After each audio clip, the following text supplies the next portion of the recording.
CEW 101 basic electrical engineering and measurement की कक्षा में आपका स्वागत है। आज हम आपको यूनिट नंबर 4 लेसन नंबर 19 के विषय में बताएंगे, जिसका टॉपिक है इल्यूमिनेशन का परिचय तथा उसके नियम। Introduction to illumination and laws of illumination.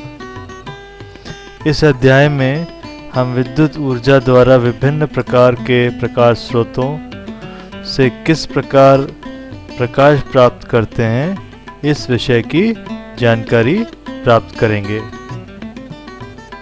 सबसे पहले उद्देश्य, ऑब्जेक्टिव्स। इस अध्याय के अंत तक आप निम्न बातों की जानकारी प्राप्त कर लेंगे। कौन कौन सी? इल्यूमिनेशन का अर्थ, उसकी परिभाषा और उसके लाभ समझ पाएंगे। दूसरा, विभिन्न प्रकार के लाइटिंग स्रोतों में अंतर कर पाएंगे। तीसरा, इल्यूमिनेशन तथा लाइटिंग से संबंधित सभी तकनीकी जानकारी प्राप्त कर लेंगे। और चौथा, इल्यूमिनेशन के सभी सिद्धांतों को समझ पाएंगे। तो ये आज का ऑब्जेक्टिव है। अब पहला है इल्यूमिनेशन का परिचय, इंट्रोडक्शन टू इल्यूमिनेशन। जब किसी घर या कार्यशाला की लाइटिंग व्यवस्था, लाइटिंग अरेंजमेंट की जाती है तो कुछ महत्वपूर्ण बातों को ध्यान में रखना चाहिए, जिससे लाइटिंग व्यवस्था का पूरा फायदा लिया जा सके। जैसे हर जगह पर पर्याप्त मात्रा, सफिशिएंट अमाउंट में रोशनी उपलब्ध होनी चाहिए तथा रोशनी से आँखों पर चमक व दीवारों पर छाया नहीं पड़नी चाहिए। एक अच्छे इल्यूमिनेशन की कुछ विशेषताएं होती है, जिसमें से कुछ हैं। रोशनी पर्याप्त होनी चाहिए, रोशनी से आँखों पर चमक, ग्लेयर नहीं पड़नी चाहिए, रोशनी से रंगों के रंग पर असर, इफेक्ट नहीं पड़ना चाहिए, रोशनी से दीवारों आदि पर छाया नहीं पड़नी चाहिए, रिफ्लेक्टिंग उपकरण सभी प्रकार से ठीक होने चाहिए, बल्ब का स्थान ठीक होना चाहिए, वस्तु का आकार सही नजर आना चाहिए। तो ये सब एक अच्छे इल्यूमिनेशन की विशेषताएं हैं। अब अगला है इल्यूमिनेशन के लाभ, एडवांटेजेस ऑफ गुड इल्यूमिनेशन। क्या क्या लाभ है? पहला है दुर्घटनाओं की संभावनाएं कम होती हैं। दूसरा, आँखों पर तनाव कम पड़ता है। तीसरा, वर्कशॉप में उत्पादन बढ़ता है। चौथा, सुंदरता बढ़ती है। और पांचवा, माल कम खराब होता है। तो इस तरह से एडवांटेजेस हैं एक अच्छे इल्यूमिनेशन के। अब अगला है लाइटिंग स्रोतों के प्रकार, टाइप्स ऑफ लाइटिंग सोर्सेज। तो बताया जाएगा कि लाइटिंग सोर्सेज कितने कितने प्रकार के होते हैं। सबसे पहला है डायरेक्ट लाइटिंग। तो डायरेक्ट लाइटिंग क्या है? यदि लाइट को इस प्रकार लगाया जाए कि लगभग 90% लाइट सीधे वस्तु पर आए, तो इस विधि को डायरेक्ट लाइटिंग कहते हैं। यह अधिकतर घरों, कारखानों व दुकानों आदि में उपयोग की जाती है। इसमें लैंप के ऊपर रिफ्लेक्टर लगा होता है, जिससे अधिक लाइट वस्तु पर आके पड़ती है। जैसे देखिए यहाँ पर कई तरह के रिफ्लेक्टर्स दिखाए गए हैं, जो कि डायरेक्ट लाइटिंग अरेंजमेंट के लिए हैं। अब अगले चित्र में देखिए, ये रिफ्लेक्टर दिखाया है, ये बल्ब के ऊपर रिफ्लेक्टर लगा हुआ है, जिससे कि लाइट डायरेक्ट वस्तु पे आके गिरती है। उसी तरह से इसके अंदर भी रिफ्लेक्टर लगा हुआ है, डायरेक्ट बल्ब से जो रोशनी है डायरेक्ट वस्तु पे आकर गिरती है। अब अगला है सेमी डायरेक्ट लाइटिंग। तो अब इसमें क्या होता है? यदि लाइट को इस प्रकार लगाया जाए कि 60% लाइट सीधे वस्तु पे आए, तो इस विधि को सेमी डायरेक्ट लाइटिंग कहते हैं। यह अधिकतर ऑफिस आदि में उपयोग होती है। इसमें लैंप के ऊपर कांच का रिफ्लेक्टर लगा होता है, जिससे लाइट लगभग नीचे की तरफ चारों ओर फैल सके। अब इस चित्र में देखिए, इसके अंदर सेमी डायरेक्ट लाइटिंग के लिए शेड्स बनाए हुए हैं। इसमें कुछ जो है ट्रांसलूसेंट और ओपन टॉप शेड्स हैं, कुछ एनक्लोज्ड हैं और कुछ बैटन और वी चैनल के हैं। तो ये सब जो है सेमी डायरेक्ट लाइटिंग के लिए हैं। अब आपको कुछ चित्र दिखाते हैं। देखिए, ये सेमी डायरेक्ट लाइटिंग के चित्र हैं। इसमें सेमी डायरेक्ट लाइटिंग है, डायरेक्ट नहीं आ रही लाइट, छन के आ रही है। इस तरह से यहाँ पे भी ये सेमी डायरेक्ट लाइटिंग है, इस वाले में भी। इसमें देखिए, ये भी सेमी डायरेक्ट लाइटिंग के लिए है। यहाँ पे भी वही है, सेमी डायरेक्ट लाइटिंग है इस चित्र में भी। अब अगला आता है सेमी इनडायरेक्ट लाइटिंग। इसमें क्या होता है, यदि लाइट को इस प्रकार लगाया जाए ताकि लगभग 80 से 90% लाइट वस्तु पर ना पड़े, अर्थात ऊपर की ओर पड़े, तो इस विधि को सेमी इनडायरेक्ट लाइटिंग कहते हैं। तो सेमी इनडायरेक्ट लाइटिंग में लाइट जो है ज़्यादातर ऊपर की तरफ जाती है। यह अधिकतर रेस्टोरेंट्स, ऑफिस, ड्राइंग रूम्स आदि में प्रयोग की जाती है। इसमें रिफ्लेक्टर इस प्रकार के लगाए जाते हैं कि अधिक से अधिक लाइट सीधे नीचे की ओर न जाए। अब देखिए, यहाँ पर ये डायग्राम दिया है जो कि सेमी डायरेक्ट लाइटिंग के लिए है। इसमें लाइट नीचे है और रिफ्लेक्टर इस तरह से है कि लाइट ऊपर की तरफ जाती है। ठीक है, अब इसके कुछ एग्जाम्पल देखिए। यहाँ पे देखिए, ये पहले चित्र है, इसके अंदर लाइट जो है ऊपर की तरफ पड़ रही है। उसी तरह से ये सारे चित्र हैं जो इसमें लाइट जो है वो ऊपर की तरफ जाती है, नीचे की तरफ कम से कम आएगी।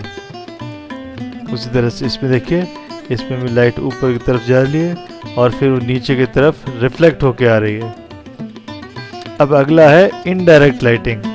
तो इनडायरेक्ट लाइटिंग में क्या होता है, यदि लाइट को इस प्रकार लगाया जाए कि लगभग 90% लाइट सीधे वस्तु पर ना पड़े, अर्थात 10% लाइट ही कार्य करती है, इस विधि को इनडायरेक्ट लाइटिंग कहते हैं। तो अब इनडायरेक्ट लाइटिंग में क्या होता है, यह अधिकतर सिनेमाघरों या होटलों आदि में सुंदरता के लिए उपयोग की जाती है। इसमें रिफ्लेक्टर इस प्रकार लगाया जाता है कि लाइट का स्रोत नज़र नहीं आता, तो लाइट दिखाई नहीं देती, जैसे कि इन चित्रों में है। तो ये इनडायरेक्ट लाइटिंग है। अब इनके एग्जाम्पल देखिए सामने। ये देखिए, ये चित्र है, इसके अंदर इनडायरेक्ट लाइटिंग है, लाइट अंदर है और बाहर जो है इसका कवर लगाया हुआ है। उसी तरह से यहाँ देखिए, ये डिफरेंट टाइप के शेड्स लगा रखे हैं, जिससे लाइट जो है वो इनडायरेक्टली आ रही है। उसी तरह से यहाँ देखिए, यहाँ थोड़ा सा और डार्क हो गया शेड, तो लाइट काफ़ी छन के आ रही है और हल्की लाइट है। अब आता है सामान्य लाइट, जनरल लाइटिंग। अब इसमें क्या होता है, यदि लाइट को इस प्रकार लगाया जाए कि 90% लाइट केवल वस्तु पर आए, तो उसे सामान्य लाइटिंग अर्थात जनरल लाइटिंग कहते हैं। इसमें ऐसा रिफ्लेक्टर लगाया जाता है जिससे चारों तरफ एक समान लाइट पड़े, जैसे कांच का ग्लोब आदि। इस तरह की लाइटिंग अधिक ऊंचाई वाले ऑफिस आदि में बहुत अच्छी लगती है। जैसे यहाँ पे दिखा है जनरल डिफ्यूजिंग, एनक्लोज्ड फ्लैश्ड ओपल ग्लासेस। तो इस तरह का कवर्ड ग्लास है, तो इसके अंदर बल्ब लगा हुआ है। देखिए यहाँ पर बल्ब लगा हुआ है और इसमें दो अलग अलग शेड्स हैं और बल्ब जो है इस ग्लोब के अंदर है। उसी तरह से कई एग्जाम्पल इस तरह के होते हैं। अब परिभाषाएं, डेफिनेशंस।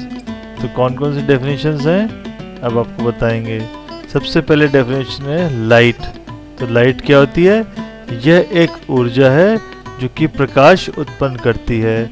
यह दो प्रकार से प्राप्त होती है, एक सूर्य या चंद्रमा से, दूसरे विद्युत के हीटिंग प्रभाव द्वारा। अब अगली परिभाषा है ल्यूमिनस फ्लक्स, ये क्या होता है? किसी लाइटिंग सोर्स से उत्पन्न प्रकाश की कुल मात्रा प्रति सेकंड ल्यूमिनस फ्लक्स कहलाती है।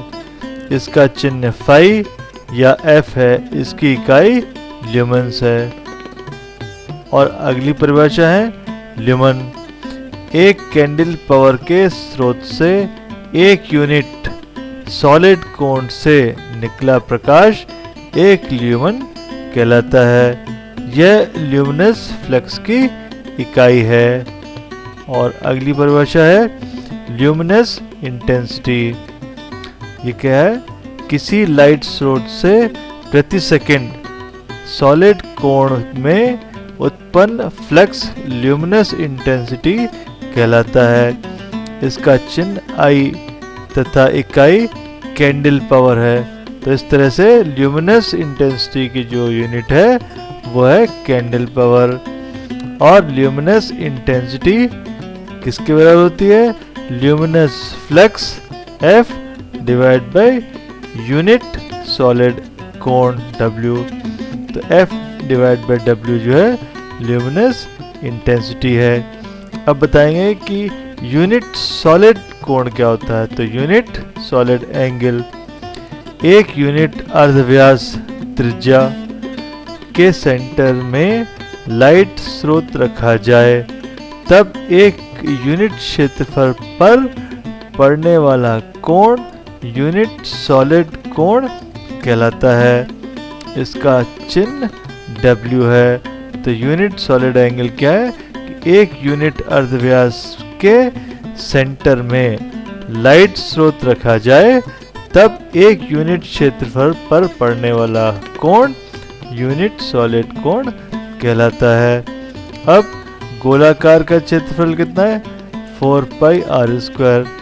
तो यूनिट सॉलिड एंगल कितना हुआ? यूनिट सॉलिड एंगल हुआ गोलाकार का क्षेत्रफल डिवाइड बाय त्रिज्या का स्क्वायर। तो बराबर हुआ पाई r square divide by r square. तो ये हो गया 4 पाई रेडियंस। तो यूनिट सॉलिड एंगल जो हो गया उसका मान हो गया 4 पाई रेडियंस। अब अगली डेफिनेशन है कैंडल पावर। यह एक निश्चित दिशा में एक यूनिट सॉलिड कोण में ल्यूमन की संख्या है जिसे कैंडल पावर कहते हैं। इसका चिन्ह Cp है। तो ये कैंडल पावर है। अब आगे देखिए, एक शुद्ध मोम की बनी स्टैंडर्ड मोमबत्ती जिसका व्यास 7/8 या 2.225 मिलीमीटर और वजन 1/6 पाउंड या 75.66 ग्राम है को 200 ग्रेन्स या 7.776 ग्राम प्रति घंटे के हिसाब से जले तो उसे कैंडल पावर कहते हैं। 1 candle power is equal to 4 pi lumen. अब अगली डेफिनेशन है मीटर कैंडल। तो ये क्या है? 1 मीटर अर्धव्यास के खोखले गोल आकार के अंदर केंद्र बिंदु पर एक कैंडल पावर रखने पर उत्पन्न प्रकाश की मात्रा मीटर कैंडल या लक्स कहलाती है। तो ये डेफिनेशन है मीटर कैंडल की। अब अगली परिभाषा है मीन हॉरिजॉन्टल कैंडल पावर। ये क्या है? यह समतल सतह की सभी दिशाओं के कैंडल पावर का औसत मान है जिसे MHCP भी कहते हैं। MHCP का मतलब मीन हॉरिजॉन्टल कैंडल पावर। अब अगली डेफिनेशन है मीन स्फेरिकल कैंडल पावर। ये क्या है? यह सभी सतहों के दिशाओं के कैंडल पावर का औसत मान है जिसे MSCP कहते हैं। तो यह है मीन स्फेरिकल कैंडल पावर। तो ये सतह पे निकलने का है, सतह के ऊपर से जिन दिशाओं में कैंडल पावर निकल रहा है उसका औसत मान है। अब अगला है मीन हेमीस्फेरिकल कैंडल पावर। तो यह है MHCP। किसी समतल सतह के नीचे सभी दिशाओं के कैंडल पावर का औसत मान है, इसे MHSCP भी कहते हैं। तो ये डेफिनेशन है मीन हेमीस्फेरिकल कैंडल पावर। अब अगला है स्पेस हाइट अनुपात, स्पेस हाइट रेशियो। यह लाइट के स्रोतों में समतल दूरी व उनको टांगने की ऊंचाई के अनुपात को स्पेस हाइट अनुपात या स्पेस हाइट रेशियो कहते हैं। अब देखिए इसमें स्पेस हाइट रेशियो अनुपात बराबर स्रोतों की समतल दूरी d डिवाइड बाय स्रोतों की ऊंचाई h। तो d बाई h जो है स्पेस हाइट रेशियो है। अब अगली परिभाषा है रिफ्लेक्शन फैक्टर। अब रिफ्लेक्शन फैक्टर क्या है? लाइट का सतह पर पड़ना फिर वापस उसी कोण से जाने के अनुपात को रिफ्लेक्शन फैक्टर कहते हैं। इसका मान हमेशा 1 से कम होता है। अब अगला है फुट कैंडल। यह इल्यूमिनेशन की इकाई है तथा यदि 1 फुट अर्धव्यास के खोखले गोल आकार के केंद्र में एक लाइट सोर्स को रखा जाए और 1 ल्यूमन प्रति फुट की लाइट प्राप्त होती है तो उसे फुट कैंडल कहते हैं। तो ये डेफिनेशन है फुट कैंडल की। अब अगली परिभाषा है उपयोगिता गुणांक, यूटिलाइजेशन फैक्टर। किसी कक्ष की प्रकाश व्यवस्था के उपयोग किया गया प्रकाश तथा किसी सतह द्वारा प्राप्त प्रकाश का अनुपात उपयोगिता गुणांक कहलाता है। अब अगला है डेप्रिसिएशन फैक्टर। तो ये क्या है? किसी प्रकाश स्रोत द्वारा उत्पन्न इल्यूमिनेशन तथा उपलब्ध इल्यूमिनेशन की मात्रा में अंतर पैदा हो जाता है। इस अनुपात को डेप्रिसिएशन फैक्टर कहते हैं। इसका अनुपात 1.2 से 1.4 तक होता है। तो ये डेप्रिसिएशन है। ये है क्या आता है?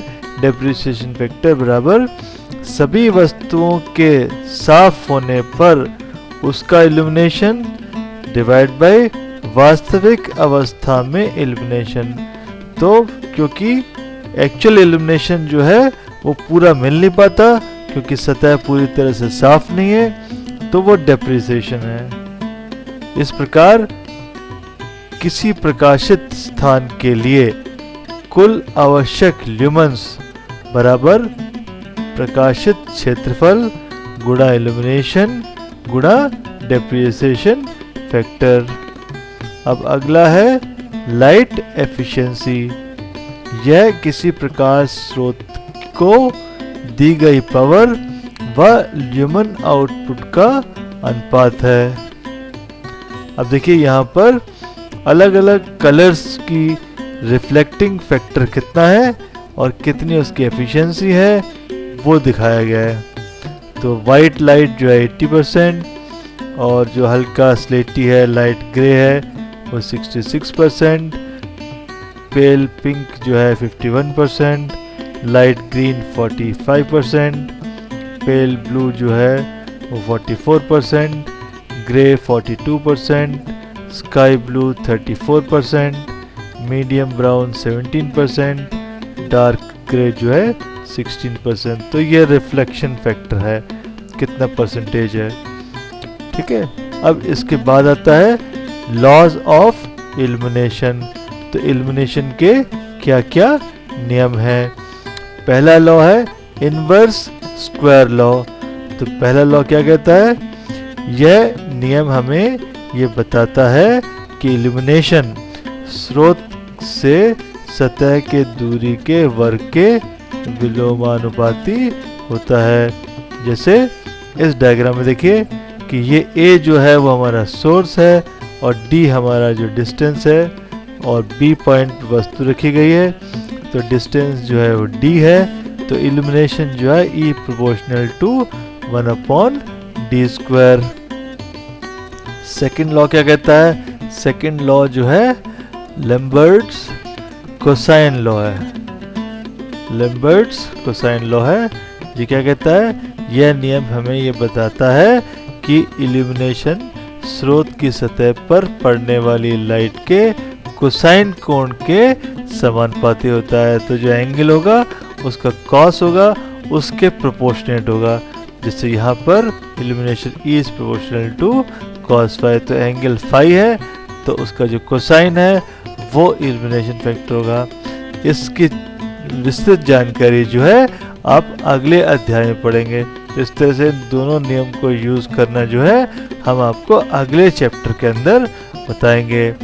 अब आता है सारांश, समिंग अप। तो आपने क्या सीखा? इस पाठ में आपने इल्यूमिनेशन की विशेषताएं और इल्यूमिनेशन के लाभ पढ़े। आपने विभिन्न प्रकार के लाइटिंग स्रोत, उनसे संबंधित तकनीकी जानकारी ली। आपने इल्यूमिनेशन के नियमों के बारे में जानकारी ली, जिसकी विस्तृत जानकारी आप अगले पाठ में पढ़ेंगे। तो इस तरह से आपने इस पाठ के अंदर इल्यूमिनेशन के जनरल प्रिंसिपल्स के बारे में और डेफिनेशंस के बारे में पढ़ा। अब आता है अगला क्लास असाइनमेंट। तो आपको क्लास असाइनमेंट में आज क्या करना है? आपके प्रयोगशाला में प्रकाश व्यवस्था का अध्ययन कीजिए और ये देखिए कि जो एक अच्छे प्रकाश व्यवस्था के गुण होने चाहिए वो उसमें है या नहीं, और किस प्रकार से कार्यशाला की प्रकाश व्यवस्था में और सुधार कर सकते हैं। तो आपको बेसिकली स्टडी करना है कि इल्यूमिनेशन की क्या पोजीशन है, इल्यूमिनेशन किस तरह से आप इम्प्रूव कर सकते हैं अपने वर्कशॉप के अंदर। अब आता है अगला प्रैक्टिकल, CEW 105 प्रैक्टिकल नंबर 19, जिसका उद्देश्य है ऑब्जेक्ट 3 वोल्ट मीटर के द्वारा AC परिपथ में पावर तथा पावर फैक्टर का मान ज्ञात करना। तो यहाँ पे पावर और पावर फैक्टर आपको कैलकुलेट करना है, मेजर करना है with the help of 3 volt meter. आपके पास 3 वोल्ट मीटर्स हैं सिर्फ, और तीनों वोल्ट मीटर्स की हेल्प से आपको पावर और पावर फैक्टर निकालना है।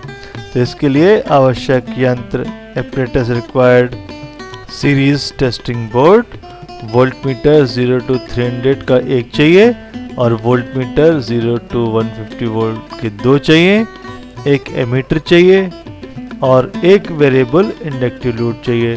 तो ये आपकी रिक्वायरमेंट है apparatus की। अब अगला है प्रोसीजर, कार्यविधि। तो इसमें क्या करना है? चित्र के अनुसार कनेक्शन करें और उसे दोबारा चेक करें, स्विच को ऑन करें और मीटरों की रीडिंग प्रेषण तालिका में नोट करें। पावर का मान ज्ञात करने के लिए प्रतिरोध का मान ज्ञात होना चाहिए।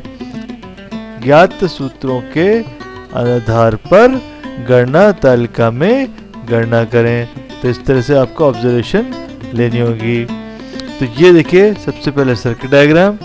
इस सर्किट डायग्राम में क्या है कि एक हमारे पास लोड है, इंडक्टिव लोड, जो कि वेरिएबल है और इसका पावर हमें निकालना है, और एक रेजिस्टेंस जिसका मान हमें पता है, नॉन रेजिस्टेंस जो है इसके सीरीज में लगाया है। तो अब हमारे पास 3 वोल्ट मीटर हैं। तो पहला वोल्ट मीटर लोड के क्रॉस, दूसरा वोल्ट मीटर रेजिस्टेंस के क्रॉस जो नॉन रेजिस्टेंस है, और तीसरा वोल्ट मीटर टोटल के क्रॉस। तो इस तरह से तीनों वोल्ट मीटर लगा दिए और एक एमीटर लगा दिया। तो ये हमारा सिंपल सर्किट है जो कि सप्लाई हमारी AC है सिंगल फेज की, और इसमें पावर और पावर फैक्टर जो लोड है उसका हमें मेजर करना है। अब आता है ऑब्जर्वेशन टेबल, प्रेषण तालिका। तो इसके अंदर क्या है? आपकी पहली रीडिंग लेनी है वोल्ट मीटर की और दूसरी रीडिंग लेनी है एमीटर की। पहला वोल्ट मीटर जो है वो है V1, दूसरा वोल्ट मीटर जो है वो लोड के क्रॉस वोल्ट मीटर है और तीसरा रेजिस्टेंस के क्रॉस वोल्टमीटर है। तो तीनों वोल्टमीटर्स की रीडिंग लेनी है और इन रीडिंग्स को लेने के बाद इनको कैलकुलेशन टेबल जो अगला है गणना तालिका, तो कैलकुलेशन टेबल के अंदर वैल्यूज रखनी है और कैलकुलेट करना है। तो नॉन रेजिस्टेंस मालूम है आपको और आपको टोटल पावर निकालना है। तो पावर की वैल्यू कितनी है, V1 square minus V2 square minus V3 square divide by 2R। तो R मालूम है, V1 मालूम है, V2 मालूम है और V3 मालूम है, तो पावर निकल जाएगा। उसी तरह से power factor cos phi is equal to V1 square minus V2 square minus V3 square divide by 2V2 और V3। इसमें सारी चीज़ें मालूम है जो कि आपने मेज़र कर रही हैं रीडिंग्स वोल्टमीटर्स की। तो इस तरह से आप पावर और पावर फैक्टर निकाल सकते हैं। अगला है सावधानियां, प्रिकॉशंस। तो कनेक्शन ठीक से कैसे होने चाहिए, ये बहुत इंपॉर्टेंट प्रिकॉशन है। कनेक्शन लूज नहीं होने चाहिए, टाइट होनी चाहिए। यदि मीटर में शून्य त्रुटि है तो उसे ठीक करना चाहिए। अगला है रीडिंग ध्यानपूर्वक नोट करनी चाहिए, क्योंकि रीडिंग में थोड़ा सा अंतर पावर की गणना में बहुत अधिक बदलाव लाता है। तो रीडिंग लेते समय आपको ध्यान से रीडिंग लेनी है। और अगला है एमीटर में से करंट, लोड या रेजिस्टेंस की करंट रीडिंग से अधिक नहीं होनी चाहिए। तो एमीटर में से जो करंट है वो लोड या रेजिस्टेंस की करंट रेटिंग से अधिक नहीं होनी चाहिए। तो ये ध्यान रखना होगा कि अगर करंट ज़्यादा होगी तो ज़्यादा हीट प्रोड्यूस होगी और इंस्ट्रूमेंट जो है जल जाएगा। अगला है एप्लीकेशन। तो इस एक्सपेरिमेंट का क्या एप्लीकेशन है, इस प्रयोग का उपयोग हम सिंगल फेज परिपथ में बिना वॉटमीटर और पावर फैक्टर मीटर के पावर और पावर फैक्टर 3 वोल्टमीटर की सहायता से ज्ञात कर सकते हैं। तो ये बहुत अच्छा एप्लीकेशन है। बिना वॉटमीटर और पावर फैक्टर मीटर के केवल 3 वोल्टमीटर की सहायता से हम पावर और पावर फैक्टर निकाल सकते हैं। आपको आज लैब में ये एक्सपेरिमेंट करना है। धन्यवाद।